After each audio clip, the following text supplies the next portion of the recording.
एक government agency जिन्होंने सर्वे कराया था, एजुकेटेड यूथ है उनमें जो अनएम्प्लॉयमेंट के दर है वो 26% के आसपास दिखाया गया है। तो इससे मालूम हो सकता है कि लद्दाख में कितना यूथ रिलेटेड और अनएम्प्लॉयमेंट की इश्यूज है। एक टॉक का सिलसिला चल रहा था केडिया के साथ, तो वो बातचीत का सिलसिला फिर से दोबारा रिज्यूम होना चाहिए और उसी बातचीत से ही हमें लगता है लद्दाख का समाधान निकले।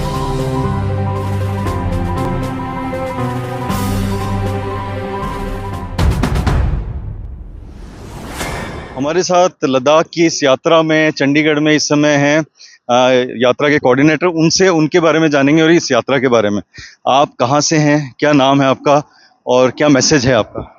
जी, मेरा नाम जिगमेत पालजोर है जी और मैं इस जो यात्रा को ऑर्गेनाइज कर रहे हैं जो कि लेह के एपेक्स बॉडी उनका कोऑर्डिनेटर हूं और साथ ही साथ अभी इस यात्रा को भी हम कोऑर्डिनेट कर रहे हैं। हमारे एक पूरे टीम है हमारे साथ और अभी तक जो यात्रा रही आज इसका 28वां दिन है और लगभग हम 700 से भी अधिक किलोमीटर चल चुके हैं।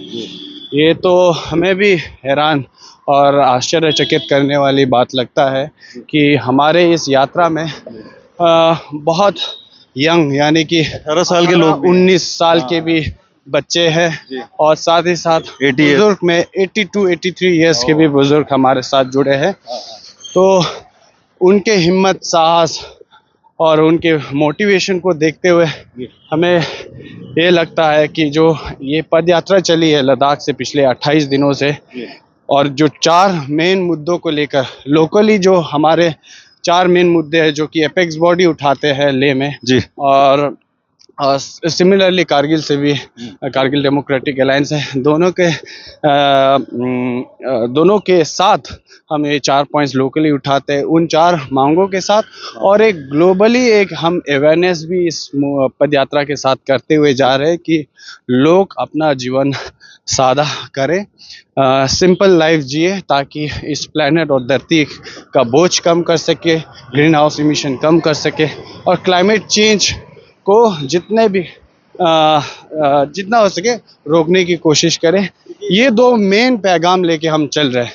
लोकली तो आपको मैंने समझाया जो हमारे एपेक्स बॉडी 4 डिमांड्स लेके चल रहे हैं जो जिसमें हमारा जो रेस्टोरेशन ऑफ डेमोक्रेसी, इधर हमें स्टेटहुड या यूटी विद लेजिस्लेचर दिया जाए और जो दूसरी मेन डिमांड है वो है वहाँ की जो इंडिजिनस ट्राइबल कम्युनिटी है या इंडिजिनस ट्राइबल पॉपुलेशन है उनको 6 शेड्यूल के अंदर सेफगार्ड दिया जाए और उनको जो 6 शेड्यूल के अंदर जो स्वायत्त परिषद बनते हैं यानी कि ऑटोनोमस डिस्ट्रिक्ट काउंसिल बनते हैं उनके थ्रू गवर्नेंस करने की मौका दिया जाए, उनके थ्रू लेजिस्लेट करने की मौका दिया जाए।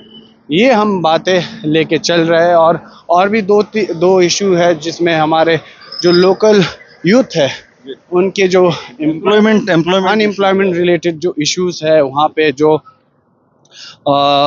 इतने सालों में जो यूथ फ्रस्ट्रेटेड है, गवर्नमेंट एजेंसीज के थ्रू जो सफिशिएंट नंबर ऑफ जॉब्स नहीं निकालने के लिए और साथ ही साथ वहाँ पे पब्लिक सर्विस कमीशन के ना होने के वजह से जो रिक्रूटमेंट में इश्यूज हो रहे हैं तो उस डिमांड्स को लेके हम दिल्ली तक जा रहे हैं। और सेंट्रल में आपके लद्दाख का पार्टिसिपेशन कैसा है यूथ का एम्प्लॉयमेंट को लेकर? अगर हम लोग बात करें यहाँ की नौकरियों में आपके लोग कितने हैं या आप लोग क्या चाहते हैं, कितनी बड़ी भागीदारी तक जाना चाह रहे हैं? कोई इसको लेके कोई आप लोगों को स्पेशली कोई कोटा भी मिलना चाहिए या क्या चाह रहे हैं? हम उस पर बात नहीं कर रहे, हम कह रहे कि लद्दाख यूटी में सेंट्रली तो जो ऑल ओवर इंडिया में एक रिजर्वेशन पॉलिसी है और उसी हिसाब से एक रिक्रूटमेंट पॉलिसी है, उस पर हम बात उतना नहीं करते हैं।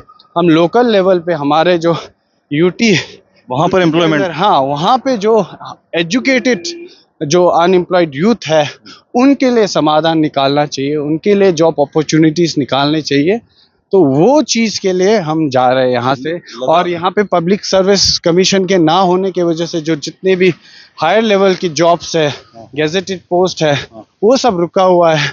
उन पे जल्द से जल्द समाधान जो गवर्नमेंट को उठाना चाहिए, वो उनको याद दिलाने के लिए जा रहे हैं। और आपको बता दूं, ये जो जितने भी लोग ये पूरे 700 से भी अधिक किलोमीटर चले हैं, वो लद्दाख के ऊंचे ऊंचे बर्फीले पहाड़ों से चल के पाँव में छाले, किसी के घुटनों में दर्द, किसी को और भी स्वास्थ्य से रिलेटेड इश्यूज को लेकर भी अपने खुशी को त्याग के इतना दूर चल के यहाँ आए, वो काफ़ी सराहनीय लगता है। और इस बीच में जो लोग जुड़े हैं हमारे साथ, हिमाचल में बहुत सारे लोग जुड़े, उन्होंने प्यार बरपाया हमें, उन्होंने जो सपोर्ट दी, वो काफ़ी हमें उस चीज़ के लिए आभार है।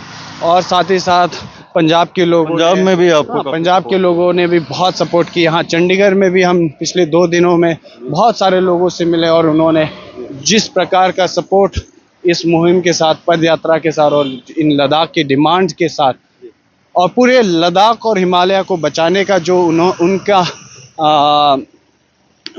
सपोर्ट है, वो काफ़ी सराहनीय लगा मुझे। एक सवाल है मेरा, हम लोगों की जानकारी में है कि लद्दाख में करीबन 25% जो बेरोजगारी की दर है वो 25% तक आ गई है।